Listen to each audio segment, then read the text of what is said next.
You're on. Okay, this is sent away by Joel McElvaney, possibly. Exterior, front yard, day. Aerial shot of sunny suburban landscape, descending toward one house, one roof, where Michael Riley, 13, reaches up with a pair of long-handled loopers toward a hanging branch. Super 2006. He lobs off a branch that falls at his feet, tripping him and sending him sliding towards the roof's edge. Who's doing the boy's voice? Michael! Oh, did you not hear me? No. You were silent. Inches away from the edge, his sneakers catch on the wood shingles and stop his slide. The cut branch slides over the edge and falls with a thud in the yard. Michael hugs the roof, spread eagle, loopers still in his hand. Are you okay? The voice comes from Michael's younger brother, Davy Riley, 11, standing on the yard below, knuckles to his mouth. I'm all right. There's no old man's voice. That's you, Angela. That's me? When you're done fooling around up there, toss those lopers down. Loppers, they're loppers. Loppers, okay. Loppers down. Davy turns to look apprehensively at his stepfather, Frank Crouch, 32, a petty, cruel man who glares up at Michael, his thick arms folded across his barrel chest. As Michael slowly and painfully crawls into the sitting position on the roof, Frank folds up the stepladder, standing below the eave, and walks it towards the garage. Rachel, I think you take over Davy because you were just doing Davy earlier. Oh, okay, that's fine. What are you doing? Putting away the ladder. But doesn't Michael need it? Oh, he's so clumsy, he'll probably fall off it anyway. Frank disappears into the garage. Davy looks up, making sympathetic eye contact with Michael. How are you going to get down? He's going to jump. Aren't you clumsy? Frank emerges from the garage, smirking. Toss the loppers first. Michael creeps slowly to the edge of the roof and drops the loppers over the side. They land with a shink, whatever that is, blades first sticking into the lawn. Davy runs over, grabs them, and returns to Frank's side. Now you. Michael peers over the edge, fear in his eyes. Don't be a wuss. Oh, wuss. Then jump. Okay. Michael sits down on the uneven cedar shingles and scooches right up to the edge, letting his legs dangle over. Oh, for Christ's sake. Michael peers down at the ground. You can do it, Michael. Michael scowls at Davy. Jump. Michael pushes off, but a shingle catches his pants. Instead of staying vertical, he swings forward, his pants ripping before he belly flops hard on the grass. Michael! Davy runs to Michael. Frank shakes his head. I said jump, not fall. Michael slowly pushes himself into a sitting position, wincing with the gasp and grabbing at his wrist. What's the matter? It's broken. Let me see. Frank grabs and squeezes Michael's injured arm. Ah! Christ, I think you did break it. Frank cuffs Michael on the side of his head. You know how much emergency rooms cost. The front door opens and out peeks Mary Couch, 34, obedient to Frank and firm in her devotion to an orderly household. Everything all right? Oh, clumsy here's just broken his wrist. Mary comes over, hugs Michael, examines his wrist. Sweetie, are you okay? He's 13, Mary. You'll be fine. Go get my keys. Mary runs back into the house. Now you've worried your mother for no reason. Get in the truck. Can I come? No, you can't come. You can finish bagging up those branches. Yes, sir. Michael walks unevenly to the garage, holding his arm against his body. Frank follows close behind. And there goes my fucking Saturday. Internal emergency room day. Michael sits on an exam table. Frank hovers nearby.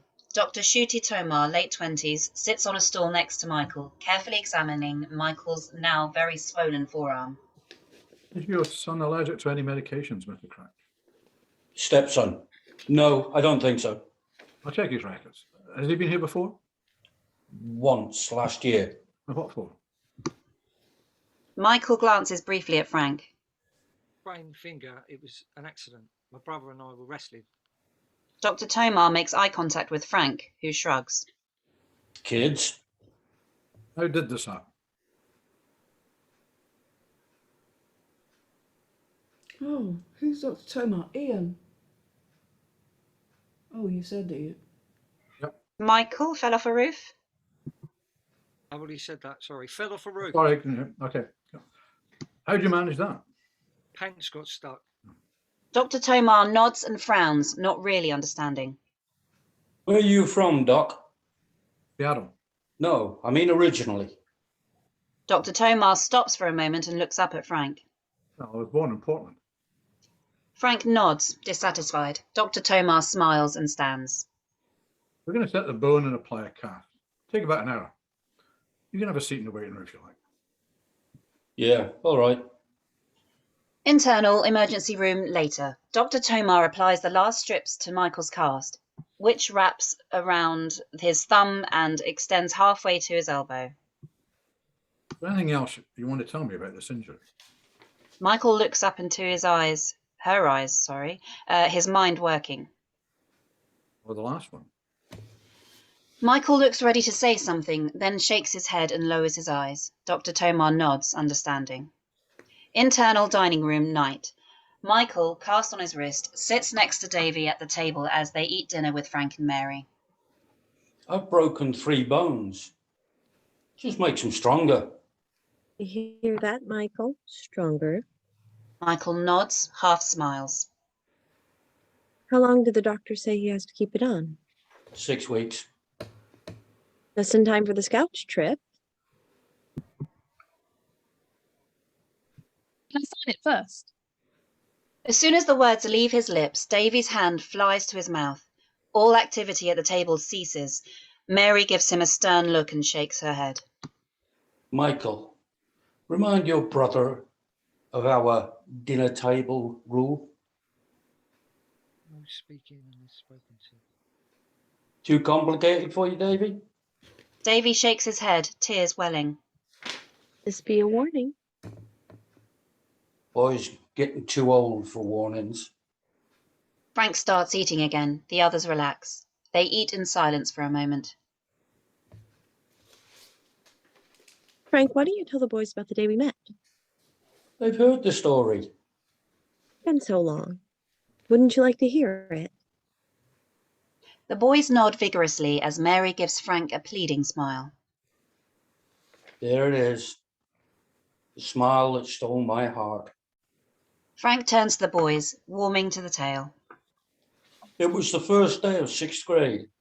I stepped onto the school bus, and there she was, sitting with her friends in the back, wearing a blue ribbon in her hair. I couldn't take my eyes off her. Frank makes eye contact with Mary, smiles. I turned to my friend Paul and I said, "See that girl with a blue ribbon? I'm going to marry her." He didn't believe me, of course. Mary reaches out and takes hold of Frank's hand. But you did. It took a while, what with you going off to college, among other things. But I got you eventually. Internal Frank and Mary's room night. Frank, in t-shirt and undershorts, climbs into bed next to Mary, who holds an envelope in her hand and a worried expression on her face. She waits for Frank to settle in. A letter arrived from you-know-who today. Oh, yeah? What's he want? Usual. Well, that's not happening. He's out, though. Frank turns to Mary, surprise showing. It's been 9 years? Little less. Good behavior. Frank snorts. Yeah. What should I tell him? Tell him whatever you want. He can't come here. He wants them to come for the summer. What should I say? Let me have them. Boys won't be happy. What else is new? It'll be nice to have a quiet home for once. Maybe you and I can even take a vacation together, just us two. We'll see. Internal Michael and Davy's room day. A typical boy's room with sports posters, a bunk bed, and a writing desk. Michael sits on the bottom bunk, fiddling with what looks like a small bike pump. Davy sits next to him. What is that? Life straw. You put this end in like a creek and then suck on this end and it filters out parasites and bacteria. For the scout trip? Duh. Boys, get in here. Michael and Davy look at each other, fear flashing. Internal living room, moments later. Frank gestures for Michael and Davy to sit on the sofa across from Mary. They sit, eyes down. Frank stands near them. Your mom's got some big news, boys. The boys look up with relief. Michael remains wary. Mary brushes a strand of hair from her face, smiles. Well, to start, How about the fact that your ex-con of an ex-husband has been released from prison? Been in prison. What for? Manslaughter.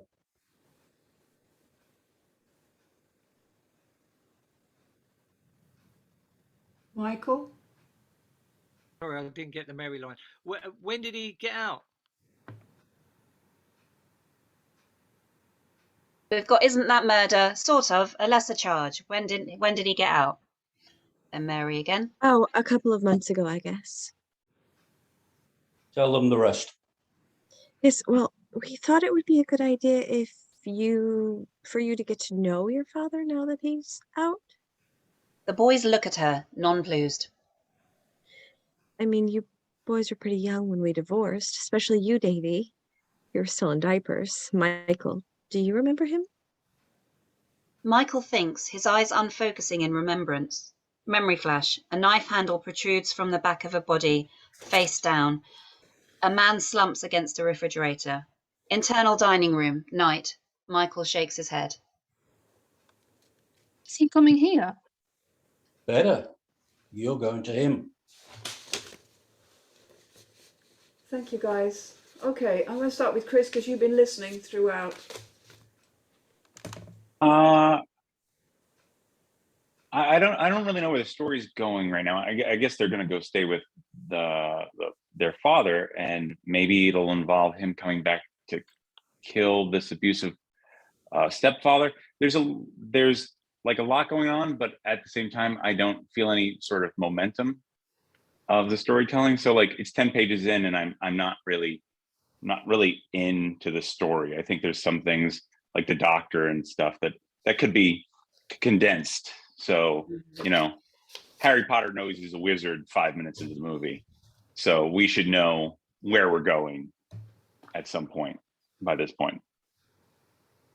Okay, thank you. As I've also been listening, I will do my bit now as well. Yeah, I'd like it to be a lot pacier, really. It's quite slow, ponderous. If something's not hitting me on the first page, I'm not going to read to the next page or the next. So, you know, it needs to punch me between the eyes. The character naming at the start was confusing. I think this is possibly, I'm going to say tentatively a novice writer or somebody who's not written a huge number of scripts. I may be completely wrong. You may have been writing your entire life, but it's usual to name your characters, even those that you don't know. You've not kind of formally been introduced to them. If they're just off-screen voices, you still name them. The other thing I picked up on was, these are housekeeping things really, passive voice. In other words, the use of ing words, sitting, going, things like that are not really usually used. You have to use the active voice. So he sits, you know, it gives you, you're doing something. What else did I put? The only other thing was there was a bit of confusion about the doctor was that doctor a male or female? It was only intimated when we said her. These days, I guess I would have just carried on calling that person the doctor rather than her, unless you're going to specify gender of that person if it's really important. It may not even be important for them to be female. And the other thing that I picked up on was the memory flash. The way that it's handled here is quite an old-fashioned sort of way of saying. It's not a kind of true full-bodied flashback which is relevant to the story. We already know the guy's been in prison and he's potentially a murderer. And do we need to see that? Unless this kid is going to have multiple memory flashes throughout and it becomes a feature of their character, as it were, you know, that this kid's going to be plagued by that throughout the whole thing. So that just worried me at this point, but without reading on, I wouldn't know. That's all I'm going to say. Ian? I agree with Chris that this whole thing could have been done in a couple of pages. You know, we could have got to the point of them leaving. The whole thing is about them going away. And whether that Frank and Mary actually appear again, you can't even tell from this. You know, they're not even part of the story. You've got the classic evil stepfather or whatever, but, you know, that could have easily been taken care of in a couple of very short bits. So yeah, it's not grabbing me in any way. I think there's probably a better story when the kids meet their dad. That would be great. You know, let's see more of that at the beginning. Let's find out a bit more about that right up front, and give us an idea of where it's going. So, Errin? Well, there's a lot of like details too that I'd be more interested in the first 10 pages too, like especially to the mom. If I was a mom, and all the moms I know, if their kid like might have broke their wrist, they're the ones taking them to the doctor usually. And if the stepdad is like really, I want to know what the reason is. What I'm more than being obedient and cleaning the house, what would be the reason that the mother would not bring that child or be with that child by that child's side? And is she completely selfish because she's talking about the vacation? If that's the case, I want to know that more of that too. And the father, it seems like the classic bad stepfather. So I kind of want something in that grabs me that says there's something a little bit different here, you know, that makes me want to go forward with reading it, if that makes sense. And if he's out on parole and he's just gotten out, who is he staying with? And, you know, like, how can they go visit him? Like, is he, you know what I mean? Because that's important too. They can't just like send, yeah, he's probably got a parole officer that he's got to check in with and all this kind of jazz too. So I thought that, you know, I don't know if that needs to be established right away, and maybe it is later. But even like the kids playing in the yard could have been like a quicker, like a quicker back and forth too, or consolidated. Like there was a lot of like them yelling each other's names over and over and over again. I feel like that could be like shortened a little bit too. I don't know. Cool. I want to know what the dad did and what happened, and if there's a mystery involved though. So I still have fear of missing out of anything. So I still want to know what's going to happen. Cool. Hey, Rachel? Yeah, agree. It could be a little pacier, maybe if some lines have cut here or there.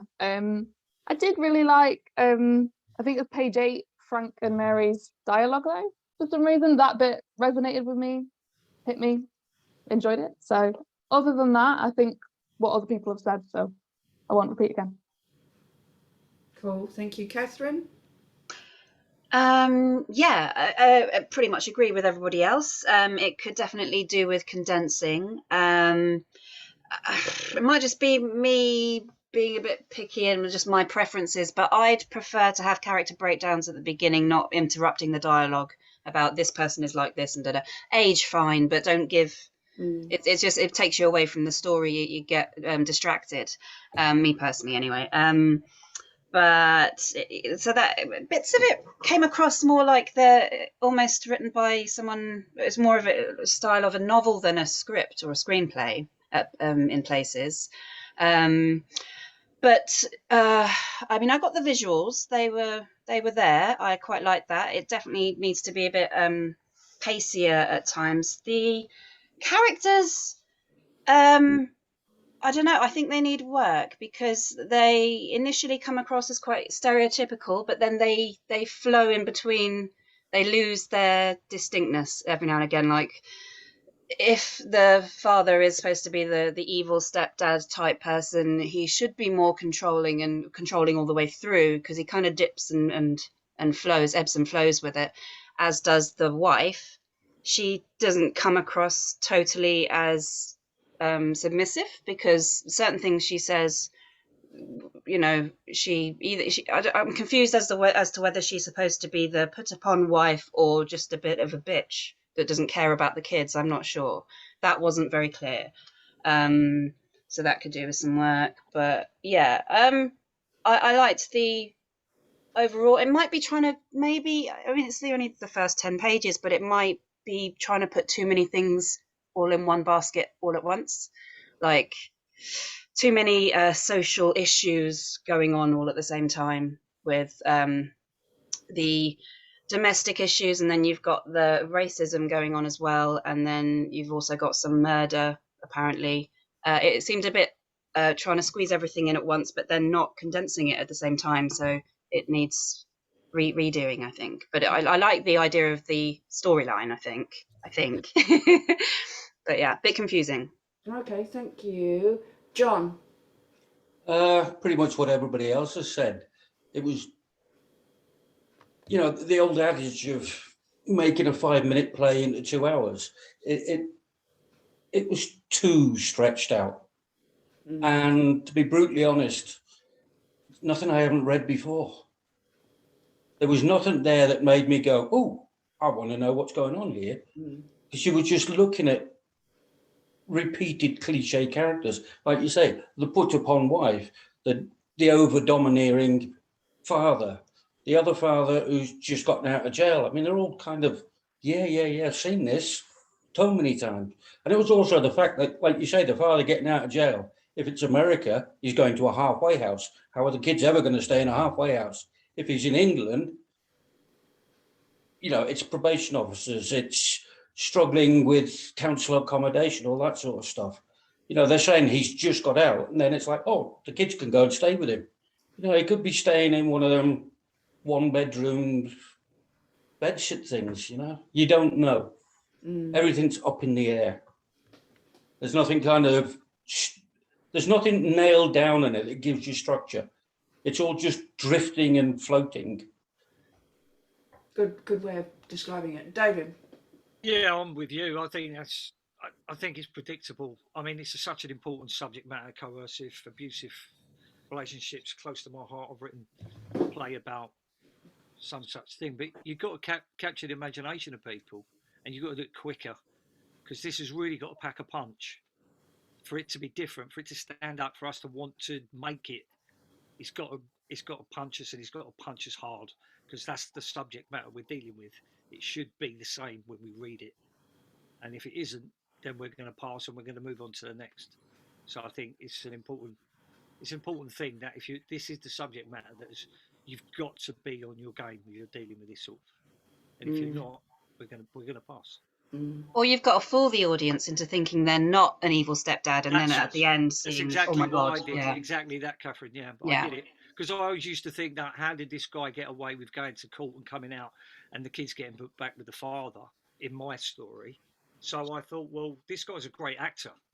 So that's what I made him. I made him someone who everyone loved him in Act 1 until I dropped the bomb, and then everyone was like, "Whoa!" You know. So I think you've got to really go with the subject matter and really try and get to the kernel of it, and then deliver that, because that's going to have an impact. Yeah. So as you were all talking, I had a vision of how this could open, which was the older kids on the roof the mother's on the phone, but she's walked out into the garden with the phone. She's arguing with the ex-husband on the phone. You hear a drift of that conversation. The kid's reaching for the whatever it is he's reaching for, falls off the roof at the same time as the mother says, "You'll never fucking see these kids ever again," slams down the phone, sort of thing. And the stepfather's shouting, "Now look what you've bloody well gone and done, you know, you're taking these kids to the hospital, not me, they're not my kids," you know, and you've done that in like a page. Yeah. Yeah. And then you've got people going, "Oh my God, what the hell is this about?" Yeah. You know, You've that got would those be things bubbling, haven't you? Right at the start, bubbling for Yeah, us to yeah, be yeah. interested. Dude, if It, you're it gonna seemed a have- little confused. It wasn't quite sure of itself. It wasn't sure where it wanted to go with the story and the characters. So it was, I Yeah. think it was trying to put too much in one basket at once, but then in doing so, making it drag out. So Mm. yeah. It's that, are you making a cliche of the dad you see being the nasty dad, or is it going to play through that you think he's the nasty dad, but he's not the nasty dad, the ex-husband's the nasty guy, and he's just putting discipline into the family? It's all just, there's nothing nailed down. You don't know anything And in that's going to actual make you fact, go, "Oh, yeah. I want to watch more of this." And in actual fact, those first couple of pages, once you've got that argument with the mother, the kid falls off the roof, the stepfather's pissed off because, you know, now these kids have got to go, this kid's got to go to, you could intercut that with the father getting out of prison, walking out of the prison, so that you're leaving people thinking, there's something else going on here, you know. Yeah, like you say, you could have jeopardy in there. You could have the argument with the parents. You could have the kid on the top. There's danger. There's jeopardy. There's someone coming out of prison. You know, it's just all of these things are layers for us to be drawn. Yeah. And the point when you slow it down is where you stick in the titles at about page 2 or page 3, and then you get into more normal pace of, you know, because these days you just got to get people in stuff fast. Yeah, you know. I think it would have been nicer to have, like, because it's got a lot of descriptions of the kids being uncomfortable, but then it's quite obvious. It's a bit too obvious why they're uncomfortable. It'd be nicer, I think, if the evil stepdad was, like, you know, acting at being a good, nice person, and it's only the little side looks from the kids that, like, has an inkling of, oh, he's not as nice as he thinks, maybe. But it was a bit too much. It reminded Technical term, but it reminded me very much of old MOWs. I don't know whether you guys in the UK know what they are, but movies of the week, those kind of really low budget, really kind of pumped Tales out of the unexpected. every like millions of them just kind of pumped out, ready for. Okay, that's it. Thank you guys. I'm just going to stop the recording. Brilliant.